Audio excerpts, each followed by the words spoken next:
EP ในย้อนเอาปุ่มไปว่นมาส่งถึงพี่น้องเขากูเจ้ากูป้า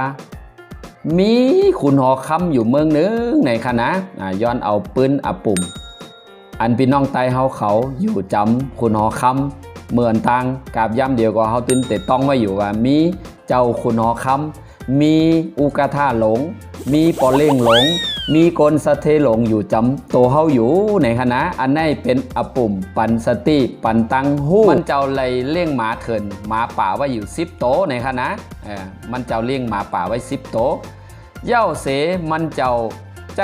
หมาป่านั่นวะหรืออำนั้นหมาเถินนั่นคณะมันใจหมาเฮินคณะเจอนั่นวะไว้คาแหมไว้คบกินขี่ขากลใจอันหับพ้องเป็นกลใจของมันเจ้าวะอันมีตังพิษอันมีตังพิษมีอิดอ่อนตาเดมตายก็เตเลยเป็นแง่ตามตายในคณะจังนั้นก็หลีว่ะมันตื่นแต่ใจหมามันคบกลกินว่ะถึงมาไอกลใจขี้คาก็หนึ่งอันจำใจมันในคณะมันหันหลีจอมหันถึงจอมตั้งเฮ็ดขุนหอคำเลยว่ะเย่ากับย้อนไวสาต้องป่านขุนหอคำว่อันเจ้าเขาอันเจ้าคาเฮ็ดในเอาขี้คาเอามาเถินอันเจ้าเลี้ยงไว้มาคบกินมาแหมคาตายเฮ็ดไหนเฮาคาหันดีหันงามย้อนเจ้าเขาจังเป็นไรคาห้าไอ้ก้นใจขี้คาเนี่ยมันหันตะเปมันเอมว่าก้นอันเป็นขี้คาเหมือนเจอมันเนี่ยมาเฮ็ดพิษเมาก็ดีนำก็ดีนักก็ดีให้ก็ดีถึงตายก็ดีตายว่ะมันจ่องปล่อยเอามาคุณเอาข้ามจ่องปล่อยเอามากับครบไอ้ขี้คาเนี่ยจ่องมาย้อนไวสาว่ะเผื่อย้อนไวสาเย้าขุนหอคำในเปียงโป้ใจล้ำว่ะเมื่อในมาลาดสังเจนไหนว่ะเขาย่อมเลยเสียอิดไอ้ก้นใจขี้คามาลาดเมียวในติเก๋านี่ฮะนะขุนหอคำมันใจล้ำค่ะเจ้าขุนหอคำเลยสั่งมาตแทงก้อนหนึ่งว่ะยับเอาไอ้ก้นไอ้ขี้คาก้นใจก้อนในว่ะวืดกับปันหมากินว่ะเสียให้มันตายแปดว่ะไอ้ก้นใจขี้ขาเนี่ยมันมีมันมีสติค่ะนะมันจ่องขึ้นย้อนลาดขุนหอคำว่าติขาว่ะข้าวเขาในฮับใจขุนหอคำมาขึงพอเป็น10 ปีเย้าว่ะเฮ็ดสั่งแลเฮ็ดติขาเฮาจึงหนังไหนค้าว่ะมันจ่องกับย้อนมันจ่องย้อนค่ะนะย้อนขอชีวิตย้อนขอโตตายมันไปให้แหมตายในค่ะนะเขาขายย้อนไว้ซาว่ะไว้ข้าวยามปันเขาขายหมอก10 วันจ่องเอาเขาคาวูดกับปันหมาครบแหมกินคาตายจ่องไรคาห้าคุณหอคำเขาเจ้าค้าว่ะ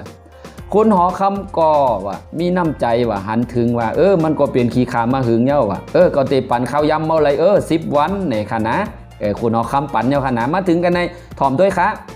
ใน10 วันนั้นไอกลฮับใจมันไหลแทบตัดใจกว่าหากลเป็นกลลุมลาหมาเป็นโหนากลลุมลาหมานั่นว่าก็ย้อนลาดว่าโหเปาหลงเขาขาว่าเขาขาย้อนเล่งหมาเมื่อเขาขายังไปตั้นตัวตายใน10 วันในจ่องไรคาห้าว่ะเขาขาย้อนไว้สาว่ะเมื่อไรก็เมื่อเตตายเย้าว่ะตั้งตายก็มาจำติ๊กว่ะหรือข้าวยามก็หึงเย้าว่ะอูเมลูกเมนางเมอันยังห่างดีโตคิงก็ยังเล่าอยู่นั่นก็ไปเลยสั่งไปเลยลาดสังแบบคุณเอาคำซ้ำปอเดียวเขาข่าววืดปันหมากินกุ่งมุนอูเมเขาข่าก็ไปเลยตอบแทนลูกอันลีฮักเมอันลีฮักก็ยังเสียหลายคอยอยู่ให้เขาข่าเลี้ยงมาเลยเอาใจบ้วนถึงอูเมกุ่งมุนอูเมจ่องไรคาห้าโหเปาหลงเขาเนี่ยค่ะนะโหเปาหลงก้นเลี้ยงมาก็ถูกใจบ้วนใจไรแล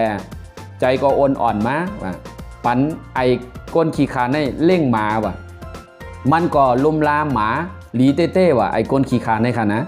มันก็เอามาโหใจส่งกันถึงว่าเก่าเหมือนได้ลุมลาเมเก่าเย้าไลปอนเขาเมเก่าเย้าไลอาบน้ำปันเมเก่าเย้าไลวีโฮปันเมเก่าเย้า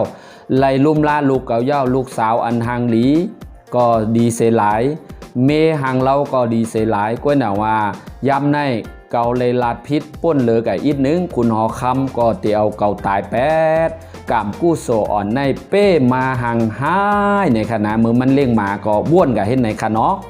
ในข่าวยาม10 วันนั่นว่ะมันลุมลา เหมือนได้ลุมลาเมมันเนเอาข้าวน้ำตั้งกินเอาอาบน้ำปานเนบีผมไหมบีโหยเฮ็ดเหมือนจะหมาในเป็นเมมันในคณะหอดมา10 วันเย้าในคณะคุณหอคำสั่งให้อามาตย์เอาใจอ่อนขี้ขามาบืดปั่นหมากินพุงหมา10 ตัวนั่นพี่น้องเขาวนด้วยคณะเผื่อวืดเขาในคอกหมานั่นนะหมาก็คบกินมันใจกลขี้ขานั่นวะหมาซ้ำไรมาดมเล่นามันเสวะคุณหอคำหันถึงจังนั้นก็ไล่ตกใจใหญ่ๆน้ำไว้เต้ๆวะจองลาดถามมันว่าเป็นสังหมาแหมคาเมื่อล่ะไอ้ก้นใจขี้คาเก๋าไอ้ก้นผู้ฮับใจจ่องตอบว่าเฮาคาไลลุมลาปอนเข่าปอนน้ำหมามันมาเฮาคาไลว่นถึงกุ่งหมุน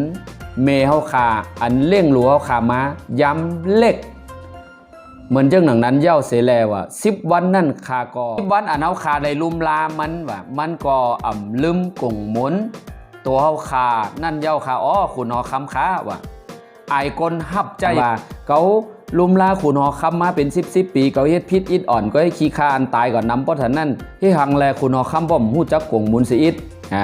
ลาดให้ไหนย้อนลาดคณะเมื่อไรก็ไม่ได้ตายในคณะก็ในเผื่อขุนหอคำถ่อมเนี่ยใจอ่อนปล่อยปันไอใน8ตามตายในเอาคณะอาปุ่มในว่าอาปุ่มในปันคอว่นแทงแห้งใจให้ก้นอันหมอ